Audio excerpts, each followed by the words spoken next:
ममता दीदी के जीत का आह्वान भी किया। बढ़ते हैं अगली खबर की तरफ, जहां लखनऊ में मुख्यमंत्री योगी आदित्यनाथ के नेतृत्व में मिशन रोजगार को आगे बढ़ाते हुए एक बड़ा कार्यक्रम आयोजित किया गया है, जहां यूपी SSSC द्वारा चयनित 357 कनिष्ठ विश्लेषकों और 252 दंत स्वास्थ्य वैज्ञानिकों को नियुक्ति पत्र सौंपे गए हैं। सीएम ने भारतीय कार्य प्रक्रिया में पूरी पारदर्शिता और निष्पक्षता पर जोर देते हुए सभी नव नियुक्त युवाओं को उज्जवल भविष्य की शुभकामनाएं दी हैं। और सीएम ने क्या कुछ कहा है, जरा आपको भी सुनवाते हैं।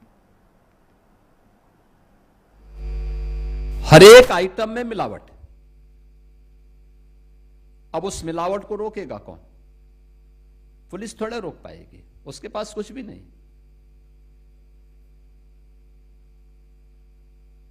उसके लिए जो विभाग जिम्मेदार था, उसके पास आवश्यक इक्विपमेंट नहीं थे, जांच करने के लिए लैब्स नहीं थी। अगर कभी वह कोई नमूना लेता भी था तो नमूने के परिणाम आने में वर्षों लगते थे। तब तक मिलावट करने वाला अगर बहुत भाग्यशाली होगा तो वही जीवित रहता होगा, नहीं तो वो भी दूसरे लोग की यात्रा में अपनी मौत मर जाता था, कोई सजा नहीं हो पाती थी उसको। आज ऐसा नहीं है। पहले 5 प्रयोगशालाएं थीं औषधि परीक्षण के, अब हमारे पास हाई एंड इक्विपमेंट के साथ 18 प्रयोगशालाएं वर्तमान में कार्य कर रही हैं। 18 प्रयोगशालाएं, आप सोचिए 5 से 18, आजादी के बाद से लेकर के 2017 तक केवल 5 लैब्स बन पाई थी। मनुष्य के स्वास्थ्य के साथ कितना खिलवाड़ हो रहा है,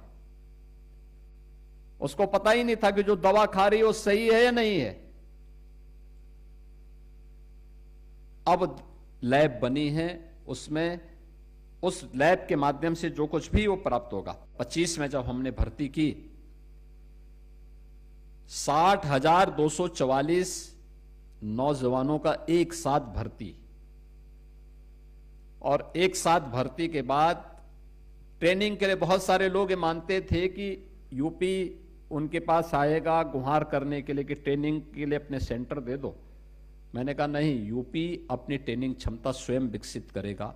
और मुझे बताते हुए प्रसन्नता है कि अभी मैंने 26 अप्रैल को पासिंग आउट परेड के माध्यम से उन 60,244 नौजवानों को अब फील्ड ड्यूटी में भेज दिया है, उनकी सफलतम ट्रेनिंग के बाद। ये सभी ट्रेनिंग उत्तर प्रदेश के अंदर ही, उत्तर प्रदेश के ही केंद्रों में हुई है।